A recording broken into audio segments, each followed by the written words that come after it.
mundo. Y la verdad es que el tratamiento no es difícil.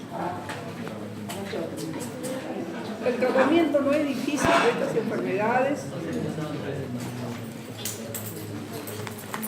Ver a una patología prevalente, y la patología prevalente corresponde a la parasitosis. En el mecanismo de acción, la mayor parte de ellos tienen un mecanismo de acción asociado, ¿no? Ustedes ven, si alguien tiene, ¿a qué se llaman parásitos, ¿no? Porque son elementos que van a nutrirse, gracias, se van a nutrir de nuestras...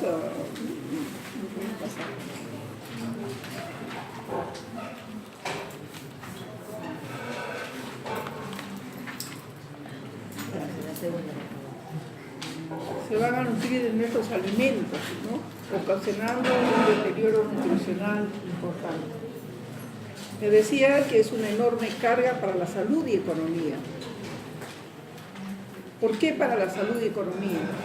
Porque estos parásitos, al acumular todos nuestros nutrientes, dejan a nuestro organismo sin las reservas necesarias ni la posibilidad de contar con todos los elementos proteicos, anémicos. Nosotros sabemos que tenemos 10-12 gramos de hemoglobina, los hombres 13 gramos, 14 gramos. Un huésped parasitado, un paciente parasitado, puede caminar con 2 o 3 gramos de hemoglobina y está caminando, ¿no? Y generalmente son personas que vienen de áreas endémicas, vienen de áreas de la selva generalmente o de áreas rurales, porque ustedes ya han hecho parasitología y saben que es necesario el contacto, ¿no?, de la piel con las larvas. O sea, por ejemplo, ¿no?, las larvas se van a encontrar, los huevos, las larvas van a eclosionar en climas húmedos y calientes. Yo pongo mi pie, ¿no? El pie que cuando uno va a la chacra, especialmente en las grandes plantaciones, el terreno es húmedo y a veces el clima es tropical. Entonces las larvas penetran, ¿no?, y hacen el ciclo de Loss que ustedes tienen conocido. Antes se decía que era necesario que exista una erosión de piel, o sea que la piel esté macerada, aunque generalmente está macerada por la agricultura, pero se ha demostrado que las larvas tienen menor diámetro que el linfático, son casi microscópicas, y así van a penetrar a la piel, ¿no? Entonces, imagínense, no es difícil el tratamiento es sumamente fácil, ustedes lo van a ver ahora. Lo importante es qué medidas hacemos para que la enfermedad no crezca, no pase, ¿no? Nosotros estamos hablando de los campos de agricultura. No hay sistema de regadío, no hay sistema de excreta. ¿Dónde hacen sus necesidades los pacientes? Los pobladores hacen el medio ambiente, llueve, calor, y es un medio excelente para que haya eclosión y crecimiento parasitario. Entonces, una medida de salud pública, una política de Estado en materia de salud, como está anotado ahí, ¿no?, debería ser un control adecuado de vectores, ¿no? Pero eso pasa no solamente por dar medidas higiénico-dietéticas, sino poner canales de regadío, ¿no?, o sea, que la gente tenga la cultura, tener las pozas, ¿no?, para que ellos puedan depositarse y usar sustancias que puedan eliminar los parásitos, los huevos, las larvas. Pero eso significa un gran capital económico. O sea, ¿cómo vamos a mejorar eso, no? O sea, yo voy a tratar a un paciente que tiene parasitosis, toda la familia lo tiene, absolutamente todo, porque como tienen ustedes conocimiento, en las uñas, una planta pequeña, como puede ocurrir con las fresas son importantísimos vectores, agentes que traen gérmenes, larvas, parásitos, ¿no?, porque tienen oquedades de su fruta. Las lechugas, el tomate, todas las sustancias que crecen bajo tierra, estas tienen parásitos teóricamente si el terreno está infestado. Pero cuando yo les digo fresas, por ejemplo, que tienen que tener un agua, quizás hacer la higiene con agua, con lejía, agua caliente, pero imagínense ustedes, van a un restaurante y te sirven una fresa toda hervida, ¿no? No es. Entonces, el comensal dice, pues esta fresa está mal, ¿no? Entonces le dice, no, está desinfectada, ¿no? La lechuga, imagínate, la lechuga ¿cómo es, no? Mientras más fresca y más rozagante, mejor lo comemos, ¿no?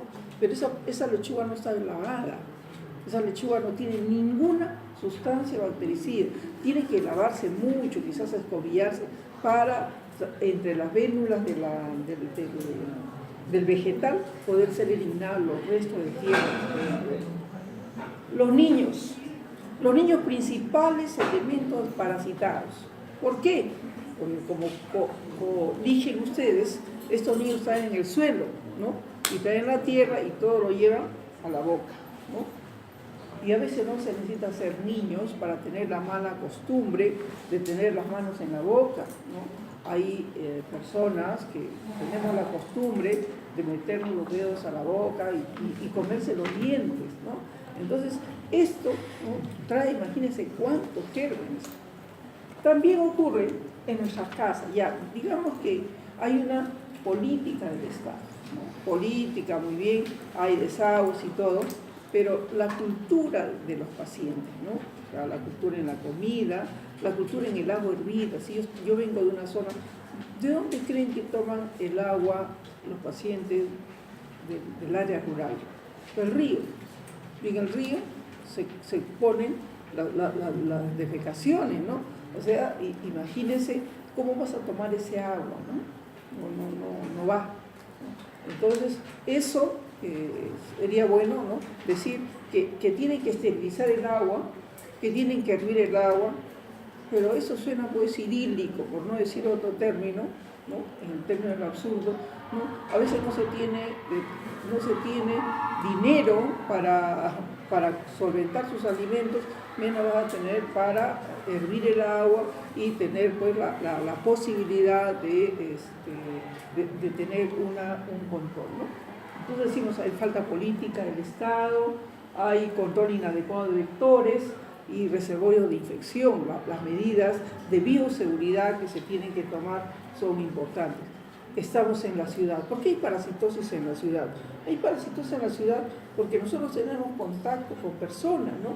Entonces, el tratamiento se da a un paciente que está parasitado, que tiene síntomas y que teóricamente son los síntomas de parasitosis, ¿no? Y ustedes conocen síntomas de parasitosis, que come mucho, no engorda, que tiene prurito anal, que tiene prurito nasal y que tiene diarrea. Eso era pues lo clásico, ¿no? Ahora se ha demostrado que los pacientes que tienen parasitosis tienen más estreñimiento que diarrea, ¿no? O sea, y que bajó de peso, mentira. ¿Por qué? Ya habíamos visto, ¿no? El parásito, por definición, va a ingerir nutrientes, ¿no? Entonces va a comer tus proteínas y tu hemoglobina, ¿no? Hay parásitos que están en el lumen del intestino y ahí van a estar viviendo, comiendo, todo. Pero otros que tienen ventosas, que se adhieren al duodeno y ahí se adhieren fuertemente, ¿no? Se adhieren fuertemente y toman la sangre y son hematófagos, ¿no? Entonces, un paciente que tenga los dos tipos de parásitos. Ahora, los parásitos realmente no es uno solo, N cantidad de parásitos, ¿no? Imagínate que tienes uno que está en el duodeno y otros en el lumen del intestino. El que va al duodeno te quita la hemoglobina y el que está en el ambiente te quita las proteínas, te quita las albúminas, te quita los demás nutrientes, te quita la glucosa, te quita todo. Entonces, el individuo tiene baja de proteína, porque la proteína que yo comí, el parásito se lo va ingiriendo. Entonces yo tengo una hipoalbuminemia, y la hipoalbuminemia va con una disminución de la presión oncótica en la sangre y en consecuencia hace sedema, ¿no? Y generalmente un niñito, una persona parasitaza es gruesita, ¿no? Parece gordita, ¿no? Tiene un abdomen balonado, abultado, ¿no? Y ante el mundo, ¿no? Es una persona que no puede tener parásito porque está gorda, porque el cliché que tenemos del diagnóstico de parasitosis es delgadez, ¿no? Y no es así, ¿no? Es decir, las parasitosis más extremas, los parasitados más extremos, van a causar más bien con aumento de peso, más que disminución de peso, ¿no? ¿Qué otra cosa hace que nosotros acá en Lima, en las áreas urbanas, ustedes van a ver los dos ambientes, ¿no? Definitivamente en provincia hay. ¿Y qué es lo que hace que nosotros tengamos? Que la mayor parte de estas frutas, verduras, de tallo corto, especialmente vienen del área rural, chocito, gallo, vienen del área rural. Segundo, que acá no tenemos mayor cultura. Cuando ustedes hablan de política de Estado, ustedes saben que todos tenemos agua, lo saben muy bien, ¿no? Hay áreas donde no hay ni agua ni desagüe, ¿no? Y saben muy bien que estas áreas, especialmente que son medio densas, ¿no? Que compran sus barriles de agua, esos barriles de agua sumados, ¿no? Cuestan más al mes que lo que uno paga en la municipalidad o pagas a Sedapal, ¿no? O sea, es carísima el agua, ¿no? Entonces, imagínense, si tú tienes que gastar, eres persona que no tiene buenos ingresos económicos y vas a gastar, ¿no? En agua, no vas a comprar bastante agua, ¿no? Y la cantidad de higiene que vamos a tener, o la forma de higiene que vamos a tener nuestros pacientes, va a ser, pues, deplorable, ¿no? Deplorable, y cuando uno no van a lavar su ropa, no tiene ni para tomar el agua, imagínense, van a tener para higienizarse, ¿no? Y eso ocurre, ¿no? No solamente en estratos altos, económicamente hablando, ni en estratos bajos, sino que también no hay cultura, ¿no? O sea, van donde el médico, le da el tratamiento para la parasitosis, que es sencillísimo, ya lo van a ver. Entonces, le da el tratamiento y le dice a toda la familia, ¿no? Tratamiento a toda la familia. Y la parasitosis sigue, y sigue la parasitosis. ¿Por qué sigue? Porque en la familia no se incluye a la empleada, que es la que cocina, ¿no? O sea, no hay una cultura tampoco para hacer un tamiz de que la empleada tenga las uñitas cortas, que vaya al baño, que se lave, o sea, esas cosas que usted ya lo sabe por cultura, ¿no? Y las toallas, ¿no? Las toallas son blancas y quedan plomas porque no se cambian las toallas. Imagínense, yo tengo parásitos, me voy al baño, no me lavo bien y me seco con eso, ¿no? Entonces viene una persona, va al baño, se lava bien y contagia los huevos, los parásitos que tiene el otro, ¿no? Imagínense, y a veces, esas son cosas que a veces no pensamos mucho, ¿no? En mi casa hay 7 personas, o sea que tiene que haber 7 toallas. Sí, señor, tiene que haber 7 toallas, tiene que haber 7 esterilizaciones. Cuando yo veo esas toallas celestitas, amarillas, digo, pero ¿cómo no pueden hervir esa toalla, ¿no? O sea, no le pueden echar ni siquiera desinfectante, ni siquiera lejía, porque se te va a deteriorar, ¿no? Y queda dos cosas. Tú compraste una toalla por un color bonito y ahora le tienes que echar lejía o detergente, desinfectante, ¿no? Entonces, esas cositas tienen ustedes que decir a sus pacientes. ¿Por qué razón? Porque el tratamiento, el diagnóstico y una cosa de socialización del diagnóstico, ¿no? Es fácil, ¿no? Pero lo que es difícil es que uno trate al paciente. Todos somos de una familia y alguien tiene parasitosis, siempre tiene que darse el tratamiento a todos, todos los integrantes de la familia. No de la familia, sino de los que viven en el entorno del paciente, ¿no? Entonces, se trata a todos, pero de repente, ¿no? Es el lechero, ¿no? El lechero que trae, o el carnicero, el verdulero, ¿no? Que también posa con sus manos, ¿no? Unas manos parasitadas, y esto es factible. Las tierras, ¿no? O sea, cuando tienen el hogar, bueno, nosotros tendremos la oportunidad de ver una tierra limpia, pero hay personas que no ven esa oportunidad, o de repente sí, se preocuparon de tener su mayólica, su piso bueno, pero ¿de dónde vienen? ¿No? Vienes de la calle, que no tiene pista, vienes con los zapatos sucios, ¿no? Entonces, ¿de dónde viene la parasitosis? ¿De dónde están las enfermedades? ¿De dónde viene la tuberculosis? ¿De dónde viene el VK? ¿No?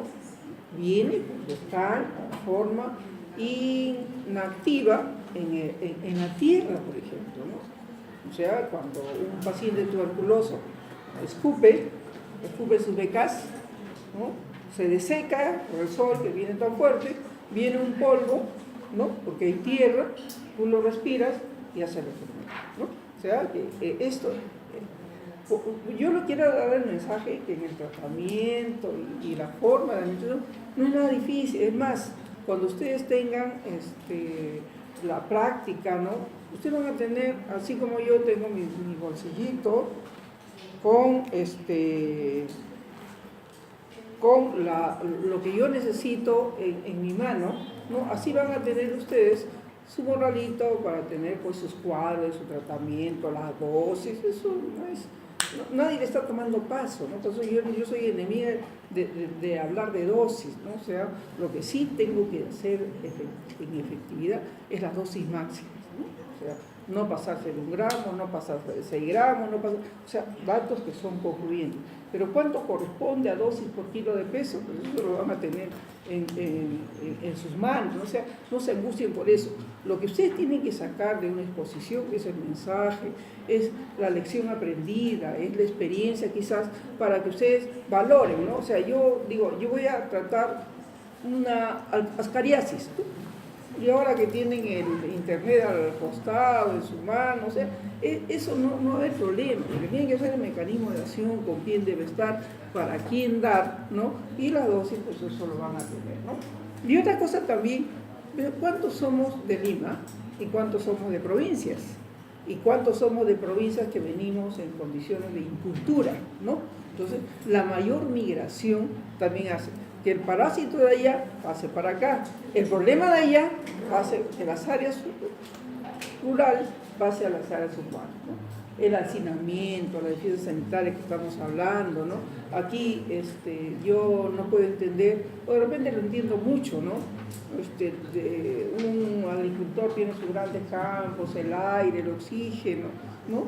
Su vida tan plácida, y se viene aquí a vivir en un área tuburizada, con carencias y con todo lo demás, ¿no? Deficiencia sanitaria. La falta de hábitos higiénico-dietéticos se ha comentado, y el tratamiento, ¿no? A veces el tratamiento no es bien entendido ni por el médico ni por el paciente, ¿no? Un paciente tiene una infección y el paciente le da su semana de tratamiento, pero el paciente ve que al segundo día ya se mejoró y que la cápsula le vale 8 soles, ¿no? Y tiene que tomar 24 soles diarios, ¿no? Y 24 soles diarios hoy, 24 soles diarios mañana, y yo que estaba con toda la garganta, yo no tengo nada, no me mejoré, y este doctor me dice que haga 7 días de tratamiento, ¿no? Y yo tengo 24 soles, lo considero inapropiado de gastar al tercer día del tratamiento que estoy llevando, ¿no? Igualito en las parasitosis, ¿no? Igualito en la tuberculosis.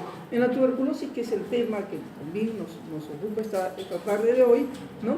En la tuberculosis es importante que el paciente empiece, ¿no? Un tratamiento de 6 meses, 8 meses, 1 año, con varios esquemas, pero el paciente a los 15 días, 20 días ya no bota sangre, no tiene fiebre, tiene apetito, se siente bien, y cuando va al médico a su control dice, yo me siento bien, sí, pero esto es al mes de tratamiento, tiene que ser 8 meses, ¿no? 8 meses de un fármaco que es hepatotóxico, que te da problemas de ictericia, ¿lo tomo o no lo tomo? ¿No? Si el paciente no está bien concientizado por un profesional que sabe de la Universidad de Villarreal, que tiene las cosas muy claras, que tiene que decir, tu tratamiento te vas a sentir bien, ¿no? Pero si tú cortas el tratamiento al mes, a los 15 días vas a hacer resistencia. ¿Qué significa eso? Que la enfermedad te va a volver, y cuando te dé los fármacos de primera línea ya no te van a hacer efecto. Entonces, esas cosas son importantes. Tan importante como conocer la farmacología, es importante tener las indicaciones. Si no, yo doy tratamiento a una persona y no le digo el entorno, la alimentación, el verbo, ¿no? O sea, por qué tienes que dar y por qué no debe dar, por qué debe cumplir, él no te va a cumplir, va a tener un fracaso terapéutico. Es diferente que tú le digas al paciente, va a tener al mes, ¿no? Te vas a sentir bien, pero tienes que seguir porque sí. Y te vas a sanar, te garantizo que a los 8 meses ya no vas a tener enfermedad.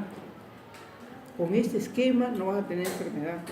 Si tú que ya te sientes bien, deja de recibir el tratamiento, de seguro que va a ser resistencia, ¿no? Tuberculosis resistente, MDR, ultra MDR resistente, y estas cosas no van a ser buenas para ti ni para tu familia. El paciente entiende, pero ¿quién le da a hacer entender? No es el médico que dice, toma esto y ya ves, ¿no? Ha hecho un buen tratamiento, se sacó buenas notas en farmacología, ¿no? Pero ¿para qué sirve? Siguiente, por favor. Bueno, también una sustancia, una patología que causó muchas muertes, corresponde a la malaria. Miren, dice la malaria o el paludismo fue también una enfermedad, ¿no? En sus formas eritocíticas, exoeritocíticas, fue una enfermedad que ya se pudo controlar, pero sin embargo, ¿no? En esta fuente de la Organización Mundial de la Salud, ¿no?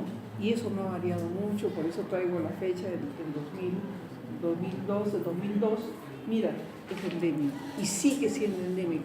Quien me diga que en el Perú ya la malaria se erradicó, nos mientes. ¿Y cuál es el problema de salud pública? El problema de salud pública son las autoridades que median la información. Dicen que la tuberculosis está erradicada. Falso. La tuberculosis sigue aumentando. Y la tuberculosis sigue aumentando y en ciertas áreas mucho mayor, ¿no? Comas, ¿no? Las partes externas de los cerros, gran índice de tuberculosis. El agustino, gran índice de tuberculosis. Y así sucesivamente hay una estadística poblacional.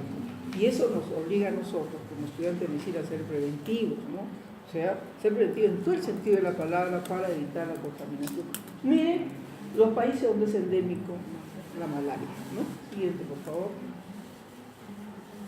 ¿Cómo se puede, antes se decía, pues, es el mosquito, te pica y es de tu ciclo, ya no. Hay estudios de metaanálisis, ¿no? Por medio de la transfusión sanguínea, ¿no? Los viajeros procedentes de áreas endémicas, ¿no? Vienen con el hemoparásito y también pueden transferir a otros. Accidente de laboratorio, el paludismo congénito, aunque es muy raro, ¿no? Pero hay un paludismo congénito y neonatal. Siguiente, por favor. Aquí tiene, ¿no? La ubicación del Plasmodium, ¿no? Eso lo saben por laboratorio. Siguiente, por favor. En sus formas eritrocíticas, es inactivo. Y ¿dónde va a ir el Plasmodium? Falciparum, malaria, ovales, entre sus formas. Van especialmente al hígado, ¿no? El hígado, ¿no? Y ahí van a tener afectación importante y una eclosión en el hígado, en el vaso. Se dice, por ejemplo, que ustedes ahorita van, ¿por qué yo encuentro vasos grandes ahora? ¿No? Encontramos vasos grandes por el poder hemocaterético del vaso. El vaso encuentra glóbulos rojos que están infestados, ¿no? Y lo capta por su poder hemocaterético, ¿no? Si viene un paciente de zona endémica del Perú, Cajamarca, Arequipa, áreas de la selva alta, ¿no? Donde hay todavía paludismo, ¿no? Vienen pacientes con vaso grande. ¿Qué significa eso? ¿No? Que tienen o han tenido la enfermedad, ¿no? Bien, por favor. La cloroquina, como ese mecanismo de acción, lo van a ver, son teorías asumidas para el mecanismo de acción, ¿no? Dice, formarían compuestos tóxicos para el plasmodium, ¿no? Se unirían a la hemoglobina formando compuestos fármaco-hemoglobina, ¿no? O sea, se unirían así y de ese modo podrían tener un efecto terapéutico.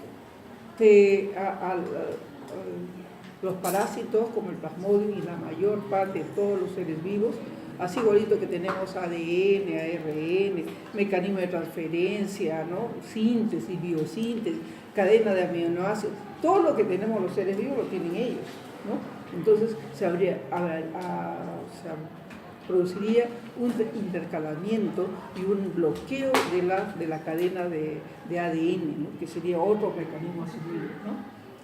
también se dice no solamente es la alteración en la secuencia de los aminoácidos, sino habría una interferencia entre el ácido ribonucleico, no solamente en el ADN sobre el ARN, sino también en el mecanismo de transferencia, ¿no? De transferencia de la herencia para otro plasmódio, ¿no? O inhibición de la proteasa de la hemoglobina, son otros, siguiente por favor, otros de los mecanismos asumidos. La cloroquina se da también por vía oral, por vía subcutánea, ¿no? Hay un secuestro externo, van en el hígado, vaso, riñón, órganos que son del sistema retículo endotelial, se unen a la proteína en una forma importante. Importante digo, porque solamente el 50%, la mayor parte de antiparasitorios se unen al 90%, al 98%, grandemente, y ahí su efectividad terapéutica también, ¿no? Bueno, cuando nosotros tenemos el tratamiento de la cloroquina, es posible, no solamente, ¿qué me dice? Que el paciente tuvo paludismo, el que tenga esplenomegalia, el que tenga vaso grande, o el que pueda yo detectar el resto del fármaco durante años, ¿no? Una pregunta que lo saben en el examen por si acaso, para lo que estamos dando la importancia al tema del paludismo como enfermedad. Siguiente, por favor. A dosis elevadas da efectos tóxicos, hemólisis en pacientes que tienen deficiencia de glucosa 6-fosfato deshidrogenasa. Siguiente, por favor. La amodiaquina es otro fármaco que puede servir para el paludismo, pero el problema es que da granulocitosis. ¿Y cuál es el problema de la granulocitosis? ¿No? Puede haber hepatitis. El problema es que al haber la granulocitosis, las defensas tisulares, las defensas de los organismos se van a disminuir. En consecuencia, bueno, mejoras el paludismo, pero el paciente no tiene defensa, ¿no? Hay otros fármacos derivados de la amodiaquina, como la menfloquina, la primaquina y la pirimetamina. No hacemos mayor énfasis en esto porque el mecanismo de acción estuvo adicionado, que se absorbe, que se puede dar por vía oral, por vía parenteral, que se unen a la proteína en un 50%, que tiene una distribución especialmente del sistema retículo endotelial, que pueden ser, en su mecanismo de acción hay varias pautas que ya se ha dicho, especialmente a nivel del ARN, ADN y alteración de la síntesis. Siguiente, por favor. La quinina, en realidad esto debía ser la primera referencia, ¿no? La quinina se conoce hace más de 350 años, ¿no? Es la corteza del árbol de la quina. Ustedes saben que esto, aquí en el Perú, todo el mundo se estaba muriendo, en tiempo de la colonia, se estaba muriendo por paludismo y no sabían cómo especialmente a los extraños, ¿no? Que habían venido al imperio de los incas, ¿no? Y todos se morían. Pero sin embargo, una esposa inteligente, la condesa de Chinchón, ¿no? Ella vio que quienes se morían eran los blancos, pero los nativos no se morían, ¿no? Ella preguntó por qué, ¿no? ¿Por qué razón? Porque había una corteza de la quina que ellos lo utilizaban y ella se salvó a su familia y salvó al del imperio, los nuevos conquistadores, los salvó, y de manera así objetiva, observacional, ¿no? Se dio la primera fase de descubrir que el paludismo podía ser tratado, ¿no? Por eso se llama, es importante, ¿no? La condesa de Chinchón, ¿no? Porque era la esposa del conde de Chinchón, ¿no? En su uso, el insecticida, el eritrocítico, ¿no? El ameticida, ¿no? Y esta quinina, ¿no? Se usa solamente cuando hay la enfermedad, no se usa como profiláctico, o sea, nadie puede usar como una vacuna, jamás, ¿no?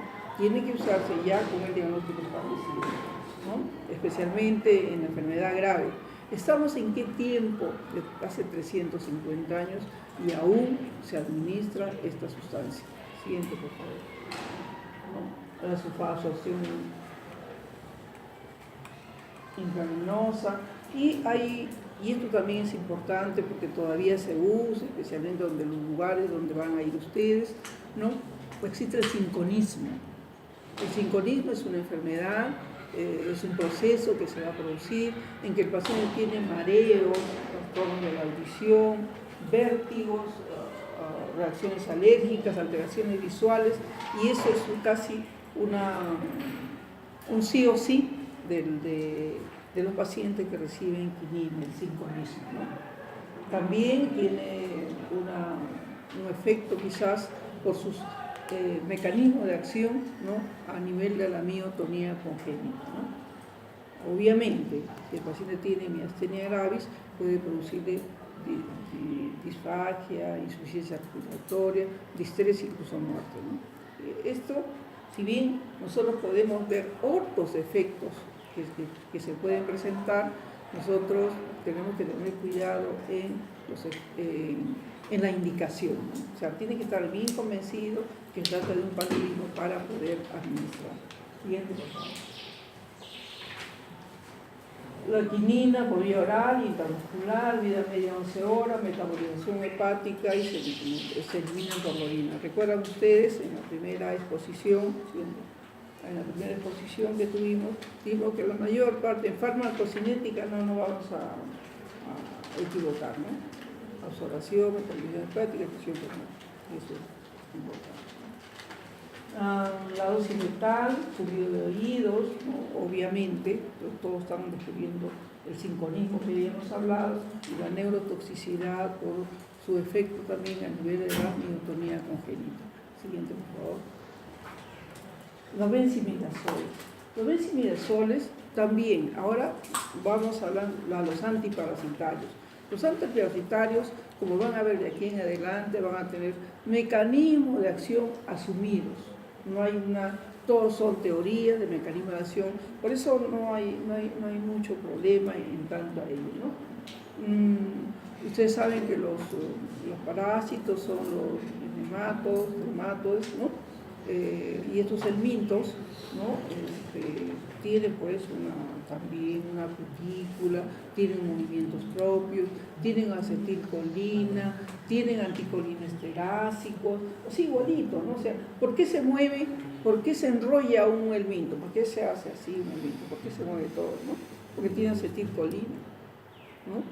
Porque tiene fosforilación, porque tiene miofibrillas, porque tiene glucosa, porque tiene ATP, porque tiene ARN, porque tiene ADN, y entonces hay un mecanismo de acción. Por ejemplo, dice que la fumarato reductasa, que se encuentra en la mitocondria, que tiene un papel importante en la vitalidad celular, ¿no? Esos antiparasitarios, especialmente los benzimidazoles,